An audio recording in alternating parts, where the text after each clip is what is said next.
Tell me a little bit about the most daring thing you've ever done. The most daring? What a question. Well, this is what I do every day. I don't know if I have something that I want to pinpoint as most daring, but simply what I do is I dream by night, and in the morning I go and implement my dreams. So one of the very first things that I did in life after I finished my PhD at MIT, that I went and implemented what I have been basically dreaming of doing there, which is building the first information and decision support center for a government in the world. And instead of building one, I built 1,500. And instead of being engaged in one project, I went and implemented 900 projects. These projects are basically range from reducing the debt, help reducing the debt of the country from $44 billion to $29 billion, to digitization of legislations of the country, which they go back to 1824, to digitizing government, all the ministries, all the governorates, cities, provinces, to digitizing even the museums, and to build a new generation that talks information technology, that talks information society, and getting the internet to Egypt was another dream. And as a byproduct, I got it to 14 countries in the Middle East, and I led Africa Information Society Initiative, which got internet to Africa. When you think about all this portfolio of projects as examples, you find that each one of them had a daring dream that next day, if you believe in it, you go and implement it. So what is your secret to daring? Do you ever have a thought before starting a doubt? How do you get rid of doubt? I just believe, and I love, and I give. So you never have any doubts? I mean, I don't have doubts, as long as we know. And if we don't know, we need to go and learn and come back and apply what we learn. Okay. How many times have you failed? What's your most spectacular failure? My spectacular failure is understanding life itself. Everybody think that I understand it the most. But the more I live, the less I understand. I mean, we understand a bit, but we learn every day. And if you take life for granted, that means that you're finished. The most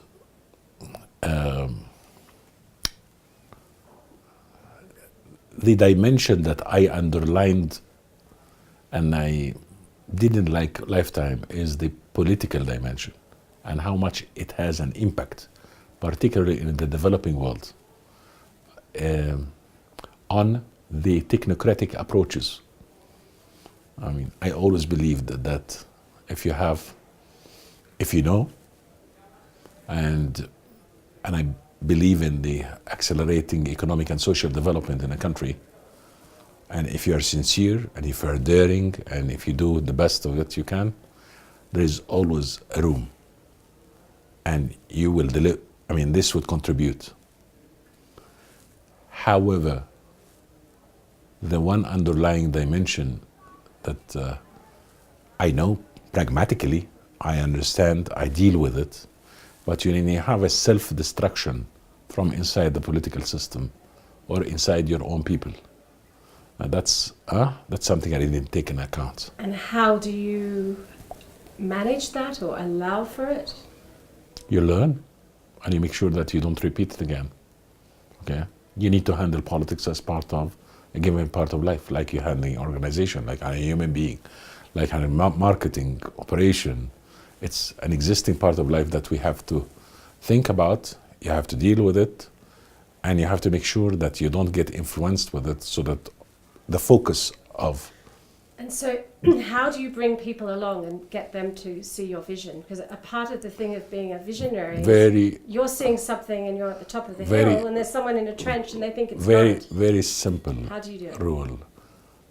Repeating the dream, repeating the dream, repeating the dream, until those in front of you, they realize that, and you start repeating it. It's, in simple word, building organizational and institutional culture. By believers, not by workers. And before you set something out, you have a vision. Do you work with your most skeptical person first, or do you get the people who are most likely to follow your dreams? I work with the right person who's, in my opinion, who can be ready to share a dream and join a journey, and hard worker enough to get it done. And then do the dreams become catching and contagious? It's contagious, and they become, they assume the ownership of the dreams, and I'm always, So you're like retired. the dream dust man.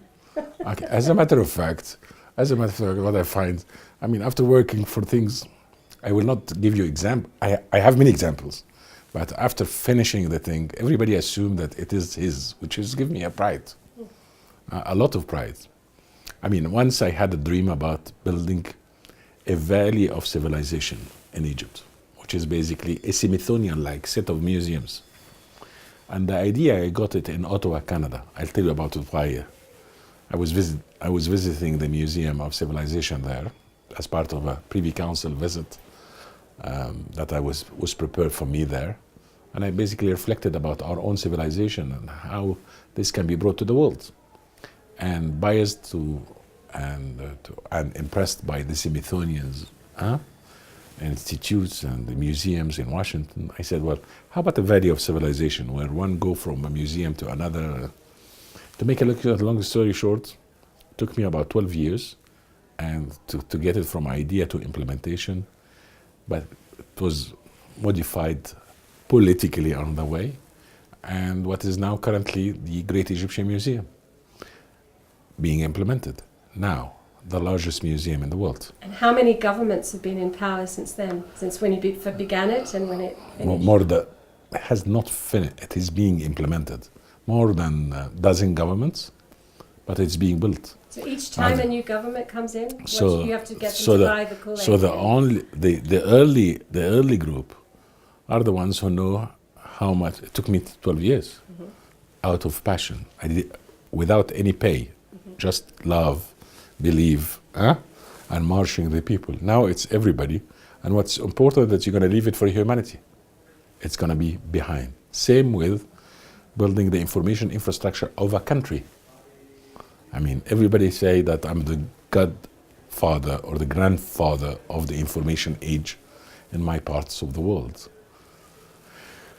And I remember the first project and the first center I built. But today, less is less. What's focus is on what's been there today.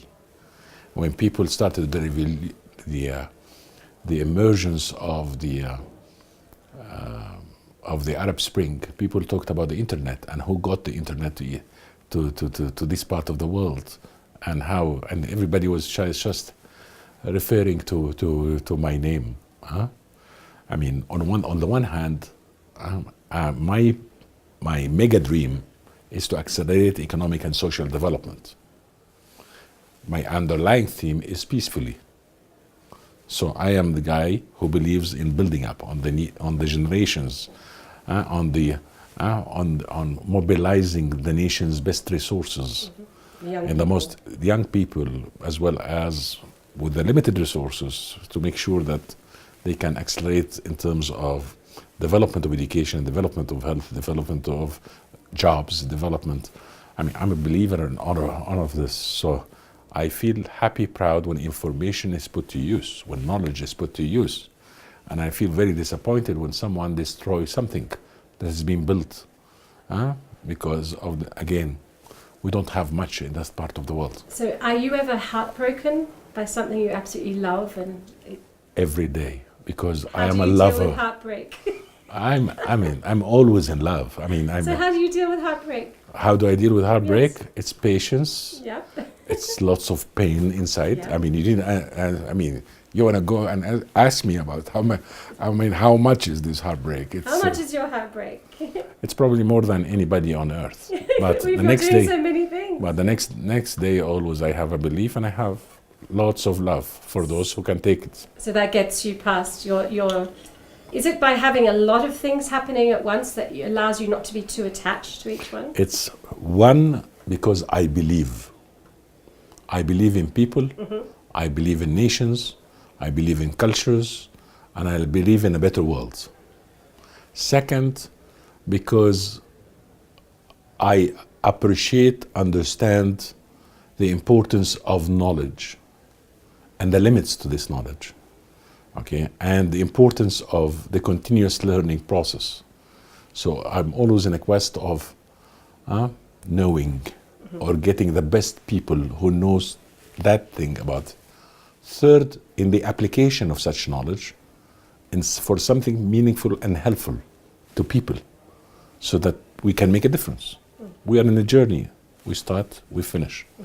So the best thing we can do is to leave something behind that makes a difference. And hopefully, if it's in our lifetime, to enjoy it as well. Are you born an entrepreneur or can you be made one? Who said I'm an entrepreneur? So, were you born an entrepreneur or were you made an entrepreneur? I'm born like this. I got 2 compliments yesterday, phone calls, and one of them about a TV interview, about 2 hours, this evening interview that took place.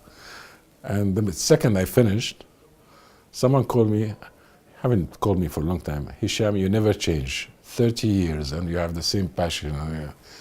And the second call, which was about 10 hours apart, same thing said, okay, I remember you saying the same thing. So I know limited few things that I believe in, and so I keep believing in it. Keep to your knitting, stick to your knitting. What fuels your passion? What's your source of inspiration? Do you believe in a higher? Naturally, I'm a believer in God. Does that fuel you? It fills me a lot. Yes. And I'm afraid of God. I'm not perfect. I am not perfect. But I'll try, before I go to bed, to have a clear conscience, to make sure that I've done good. And if I did something wrong, I feel so bad. Like a kid. I feel ashamed. I feel so bad.